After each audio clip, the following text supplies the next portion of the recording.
Welcome to the world of unapologetic living. This world introduces a whole new way of life without fear, shame, guilt, judgment, and absolutely no fucking apologies. An all-inclusive world where you are celebrated just as you are, shadows and all.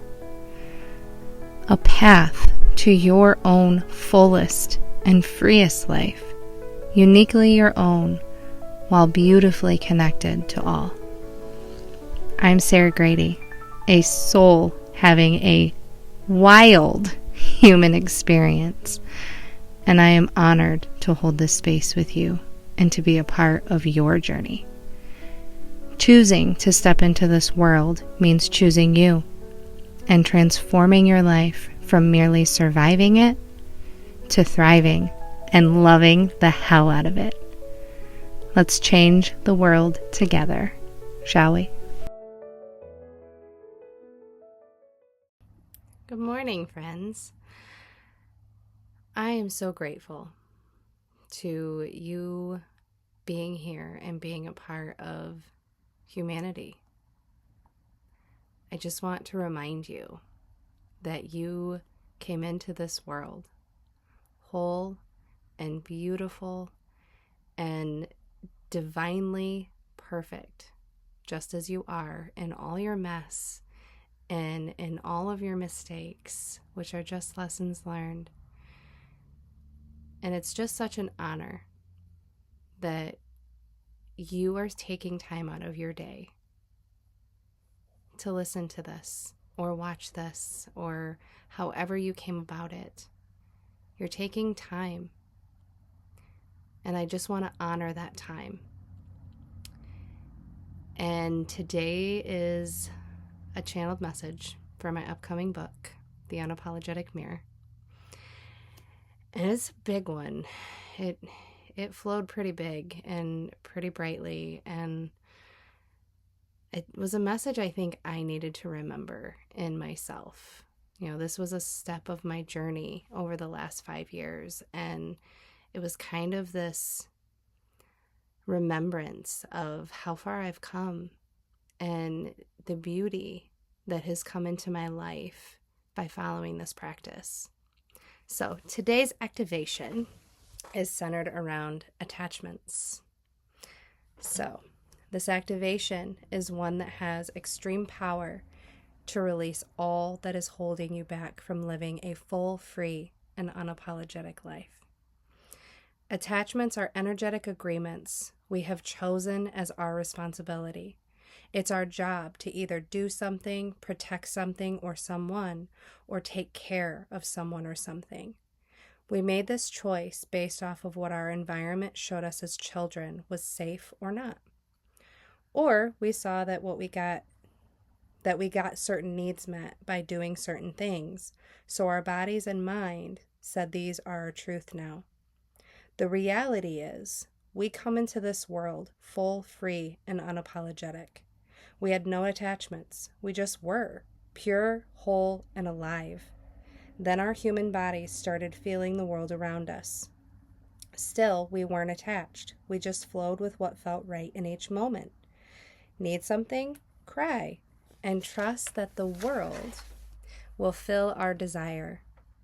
This process is the first part of the human experience of embodying trust and faith that all our needs will be met without force, just acceptance that it flows to you, what some would call manifestation. I like to use our divine rights. It is our divine right that our needs are met in divine timing. When they aren't met by the timeline we choose or think should happen, this is an attachment to the outcome from the mind and starts a process of losing faith and trust in life. Go back to the baby who's crying, waiting and trusting the need will be met, and then it's not, either due to a particular parenting style or hurt parents who in turn hurt their baby, or parents who are doing their best but just don't know what to do or what the baby needs. The possibilities are endless here. This is where our attachments first begin. Then move on to toddler years, just playing and being with the environment around us. Everything about our world is exciting and new.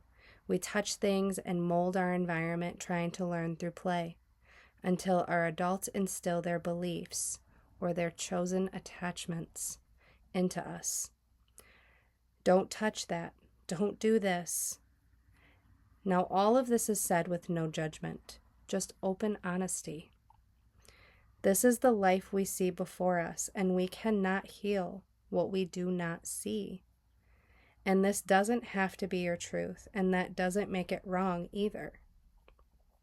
Now move further into childhood, and these kiddos start seeing that if they behave certain ways, they get responses. And their brain instinct is to know that their parents need to choose them in order to survive. So they stop showing emotions, they get perfect grades, they do whatever they need to do for their parents to choose them, see them, even if it's not truly them. Then come the teenage years. They start rebelling because their body tells them that something is off. They start showing how they do not feel safe with their parents. They find what does feel safe to them. They naturally gravitate to more authenticity. Then adulthood comes, and every story is different. Some kiddos move back to their parents' way of life because the world has been programmed for how their parents raised them, so they get scared and choose to go back. Then they start choosing partners that fills the void they feel in themselves and continue the attachment of being chosen. Attachments to our roles, attachments to the people in our lives. Deep attachments to our things and children because they fill this void inside by thinking these prove our worth, when the reality is we came into this world worthy. The only thing we needed was to choose ourselves. Now, here's the thing. There's not a one-size-fits-all in that activation, right? Like, we look around and every person's life is unique to them. But at the core of every single person's life are attachments that they have decided is what keeps them either safe or living. But the attachments themselves are boxes that they have chosen to, this is what proves my worth. This is what makes me a good human. This is what makes me a good partner or a good child or friend, loved one. It's endless. And it's all at the expense of ignoring what our bodies need, which we came into this world knowing. We came into this world knowing what we needed. The people around us just didn't know how to help us. And this is where I took it all the way back to mine. And in full faith and trust that I'm life. So yeah, some crappy shit happened. But all of those experiences that I went through have made me who I am today. And I've had this conversation a lot lately, that if I had the choice to go back and change anything in my past, my sexual assault, being shy and bullied as a kid, and not showing up as my best self for my kids, I wouldn't change any of those things. I would not change a single second of my past, because every lesson that I have learned through those experiences has shaped who I am today. And I am life in motion. I am imperfectly human with a soul that feels deeply and just embodies unconditional love. And I came into the world knowing these things, knowing unconditional love, knowing loving without attachments, knowing how to accept life for what it is, and finding the beauty in every moment until my environment told me otherwise. And had I not walked that journey, I would not be able to sit here and, as passionately as I feel it, be able to spread this message that we are life and we cannot control life. We can control us. We can control the mindset that we choose to grow with or not grow with. And we can choose what our attachments are or what they are not. And over the last 5 years, I had to do a lot of that deep work. And I'm so extremely grateful that the experiences in my life pointed them out to me. Because I didn't just wake up one day and be like, I want to grow. Like, I don't like this.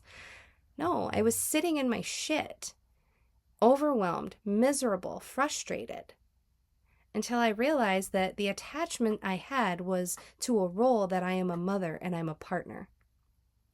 But my very first attachment, the one that was deeply in my body, like this was my purpose in life, was to be a mom. And the day that I realized that I was not being my best self for my kids, that they were not hearing the messages that I was trying to give them for them to live the best life for them, that's when I did the work. That's when I chose that I needed to figure out what I needed to do. And 5 years later, there was a lot of things that I've done. But this process of breaking the attachments and maybe just bringing awareness at first, because that's the first step, is we cannot heal what we don't know, which is why the story is so powerful, because it's deeply honest. It is reminding us that we're not perfect and we do not always show up as our best selves. And we can tell ourselves that we are the best parent in the world or that we're doing everything the way that we need to. But at the end of the day, we're not perfect. We were never meant to be. We're meant to make mistakes and learn from them. That is what life in motion looks like. Nature shows us this each and every day. You know, the seasons. The trees do not judge themselves because they drop their leaves in fall and lay dormant throughout the winter. They trust that this is their process, and on the other side, they bloom and bring their beautiful leaves or flowers right back again for spring and summer. They flow. And that is our divine right, is to flow with life, not judge it, not shame it, and not guilt it. That's a part of our brain, our mindset, telling us that these are the things that we need to do in order to survive. And that is what we have done to our children. That is what I unintentionally did to my children. Fear life. The world is scary. And I don't feel that way anymore.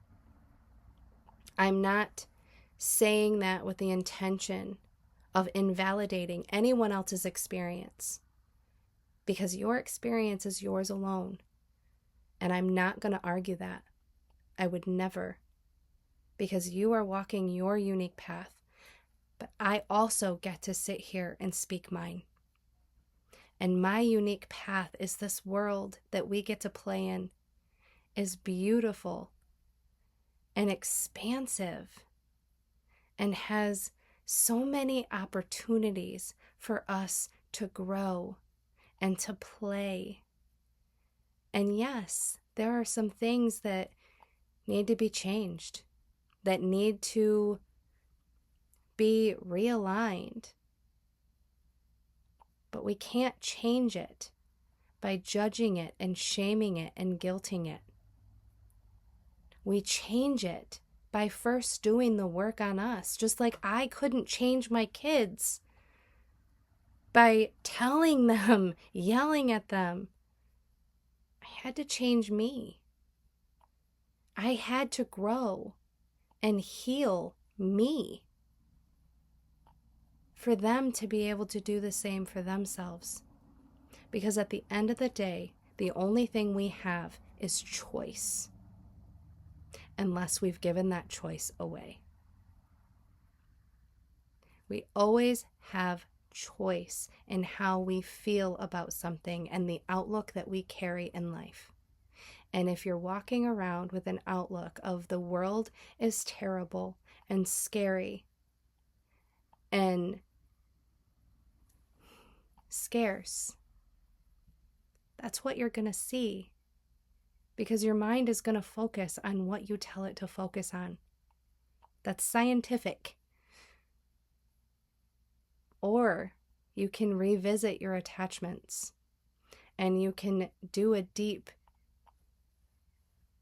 experience of really diving into what you think and feel about things, and start making the choice to see a world that you want to live in.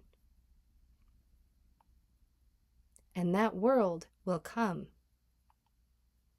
My kids are thriving. Now, I'm not saying that they're not still messy and chaotic and have their fair share of things that are hard. That's the life experience. If they didn't go through theirs, just like I went through mine, how would they learn and grow? But what I now do is embody that support behind them. I model to them, and I speak life into them. I don't speak survival into them anymore. I chose life. I chose living, even if that leads them ultimately somewhere I don't necessarily want them to go. Because at the end of the day, we all die. We all leave this world at one point or another. We're not going to ever escape that. And when I look at my kids and I look at my own life, I know that it's possible for it to come any day.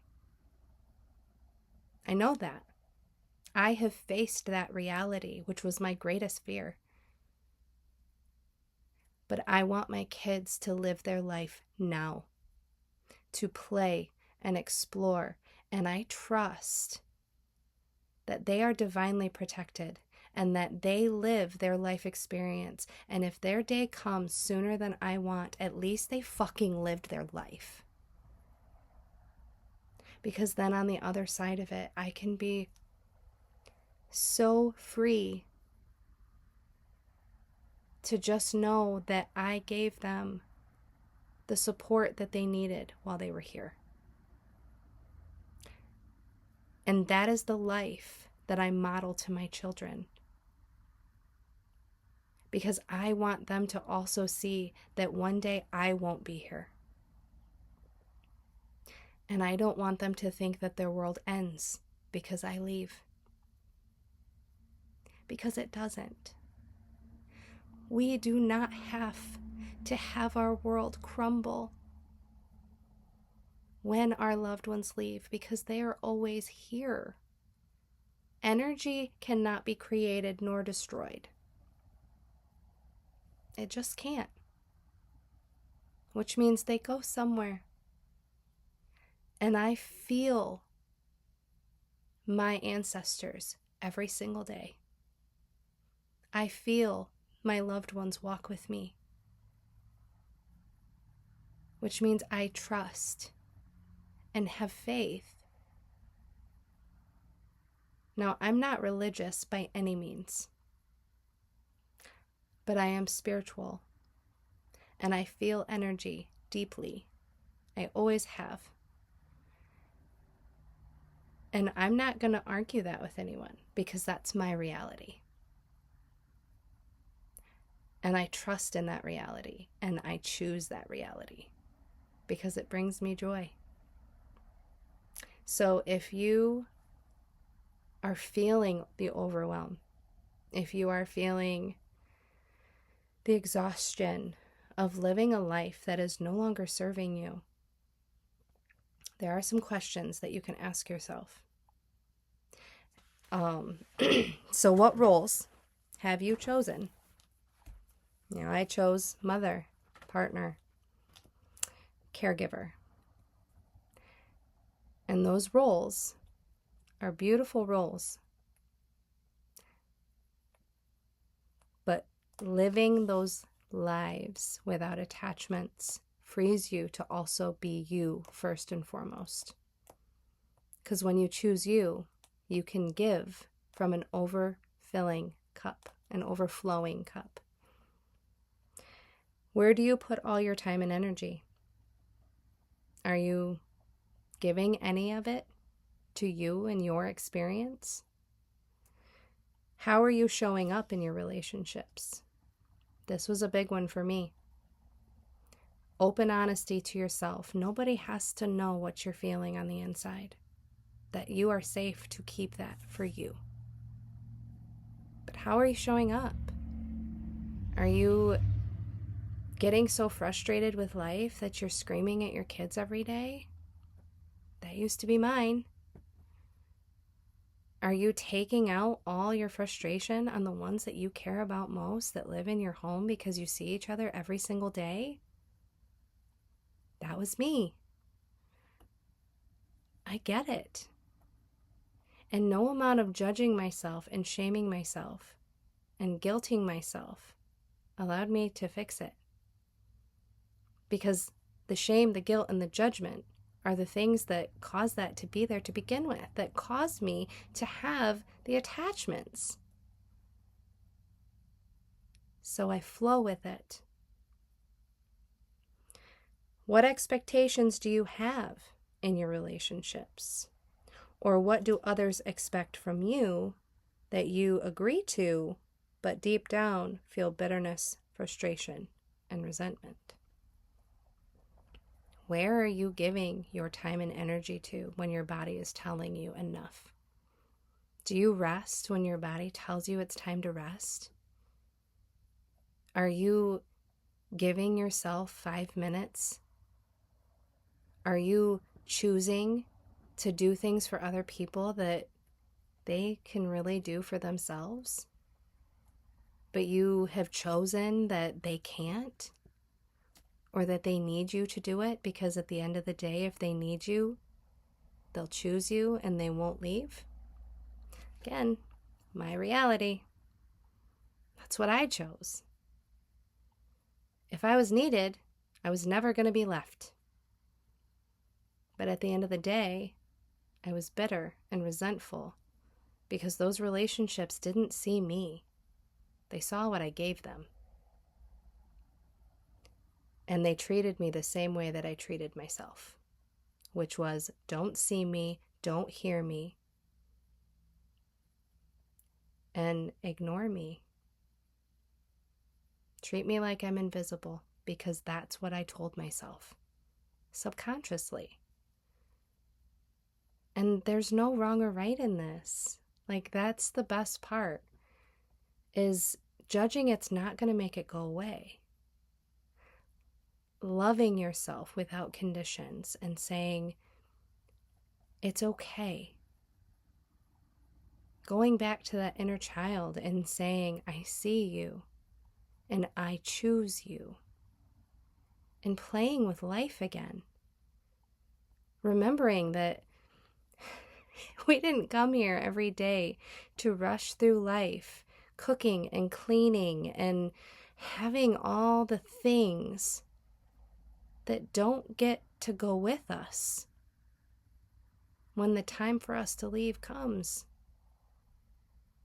But what does stay is how we showed up and the impact that we made on the people around us.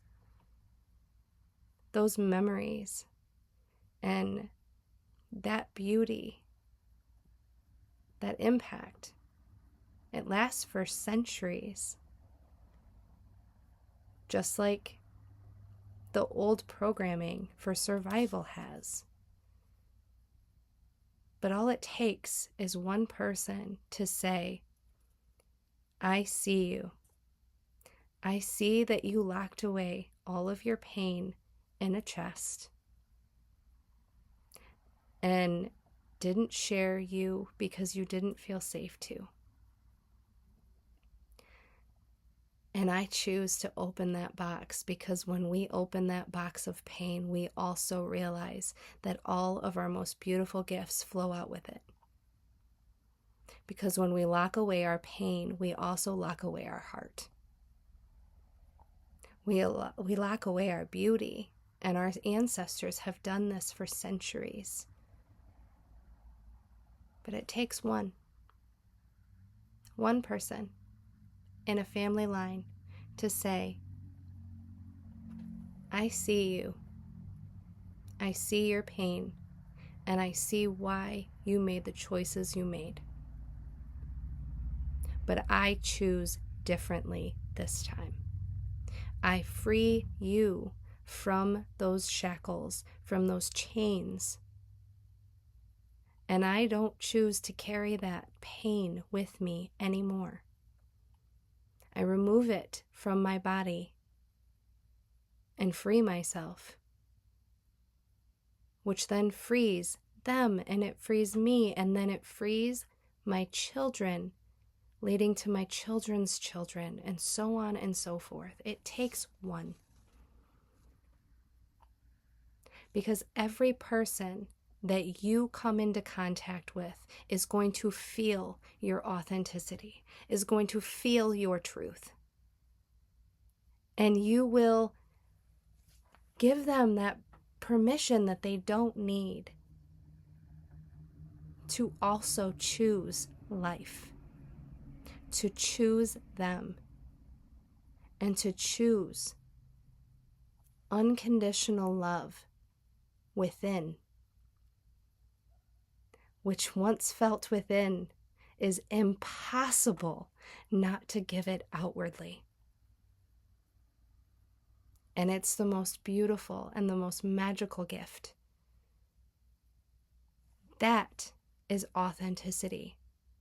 And every single person comes into this world with a unique message, with a unique story, because not one of us is the same, but yet our society has been created based off of our own fears to create a reality where we just survive it. But it takes one. And in time, that influences so many. And I believe so deeply in this work because this is my life story. Now, I'm not saying it's everybody's because, like I said, unique messages. Everyone has something to share, but my unique message is unapologetic living, something that we come into this world knowing, every single one of us. And because of my life story, because of my hardships, because of the pain, because of the ancestral pain that's been passed down to me, I'm able to see it. And it would be a dishonor to myself and my ancestors and the generations to come to not share it for those who want to hear it, who are open to receiving this message of loving without conditions and doing it first for you. Because I know if someone told me how to live bluntly as an adult, I would ignore them. You can't tell people and argue people to listen. But you can plant seeds and inspire. And I learned this through my kids. And I'm so fucking grateful. I am so grateful because through them, I get to be a better version of me. And I get to honor my mess. And I get to sit here and say, without apology, without judgment, without shame, that I don't always show up as my best self. And that's okay, because I learn and I grow through those things with the people around me. And the ones who don't understand me and get angry with me, I can learn from. But I can also use that as discernment that maybe it's time for me to go a different direction with love. Never any anger or bitterness, because I don't need anyone else to choose me. I choose me. And that's important. It is like the deepest message of my heart. Because when you choose you, and you are not walking around trying to argue your truth with other people to get them to choose you, to get them to see your point of view, because of the attachments that we're carrying, it frees everybody to be their authentic self. It allows them to live their truth and release the shame and the guilt and the judgment, which creates a happier, healthier world. You know, my kids don't always understand me. Actually, my kids deeply don't understand me most of the time. But they know I support them. And I may not be the one that necessarily teaches them these things, especially as children. Like, these messages will probably come to them later in life. But I'm planting the seeds and supporting and letting them choose, because they know their life story just like I did. I knew what I needed as a kid. I knew what felt right in my body. And I trust that my kids do too. And so within reason, we try to give them exactly what they need for their bodies, because they know. And I am the first person in their world that can give them permission to follow their own heart, to follow their body, and to follow their journey, not what other people tell them to do. And it's not always easy. Like when my oldest kiddo for the first time went on a trip about 4 hours away with 2 other friends. And of course, the fears, they bubble to the surface. And every time it happened, I just would remind myself that they are divinely protected. They are divinely protected. They are okay. They are smart kids. And whatever happens is meant to happen. And then I find out the next day, because these kids did not get home until about 4 a.m.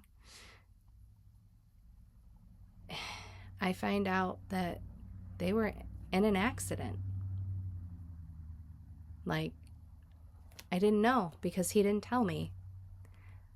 But what happened was he followed what I had told him, which was, if you are too tired, you don't drive, because it's the same as driving drunk, if not worse, in some cases.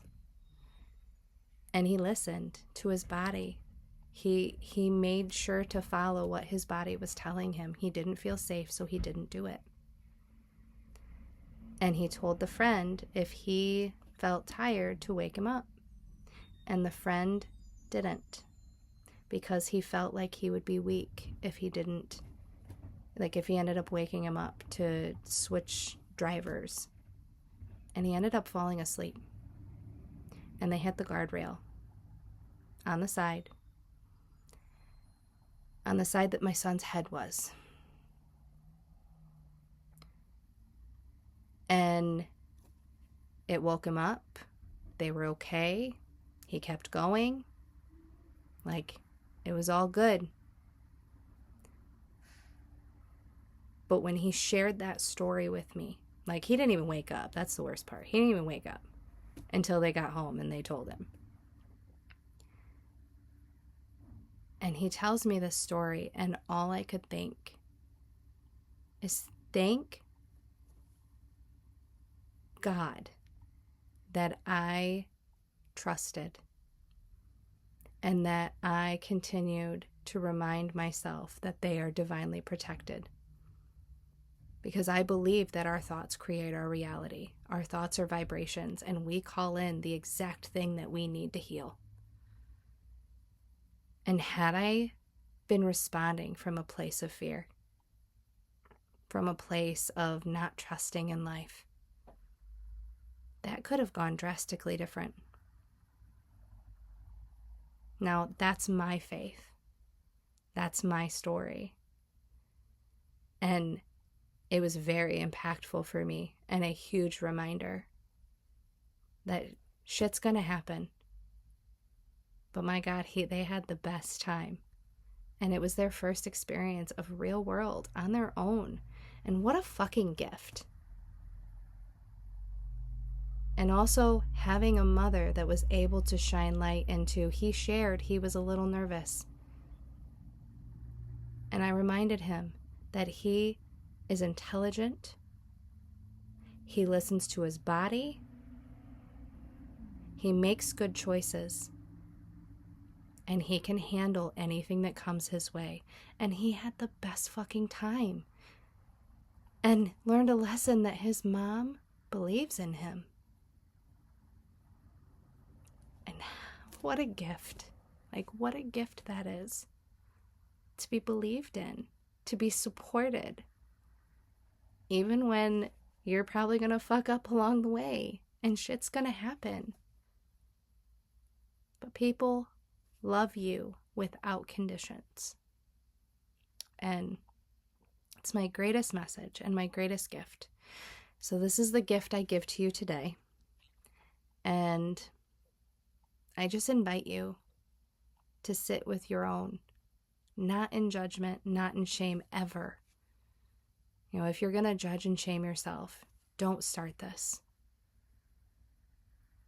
But sit and just be aware of the things that you're choosing. And remember, no choice is still a choice. And if you don't love the hell out of your life, or you don't love the hell out of who you are, and you are looking into a mirror at yourself and judging and shaming and guilting you, start being aware that that is not your divine right. That was conditioning and attachments that were handed to you by somebody outside of you. Because you came into this world loving your reflection, loving who you were, mess and all, no conditions. And I invite you to remember your divine right to live fully, freely, and unapologetically. And if you would like support, we do have a membership. We have a container, a community. It's sacred. There is no shame, there is no judgment, and there is no guilt in this space. There is love unconditionally, and there is witnessing of the beauty that is you, and space holding like no other. And we make mistakes, and we witness with one another. And that is an open invitation to all who are wanting that support. Because I remember what it was like not having it the last 5 years, walking on my own. and support and being witnessed and being seen unconditionally changes everything. My path was walking it alone until I got to see myself first. And now I get to be a mirror for others on their path, because I will always mirror back the beauty that is you.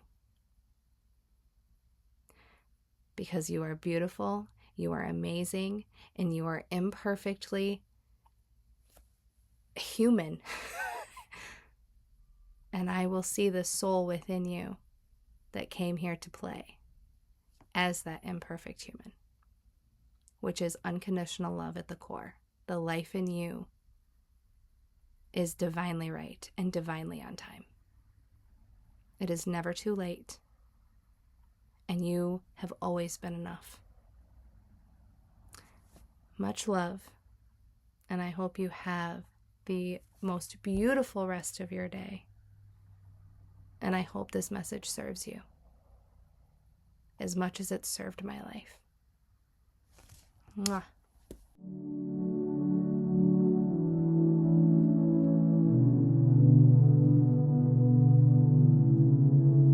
Flow like rivers, wild and free. Dive into oceans that call to thee. Breathe in the wind, let it carry your name. Unapologetic living is your claim. Let the waves whisper your story bold. Their rhythm eternal, their wisdom old. Echoes of dreams in the sea foam's dance. Find your truth, take the chance.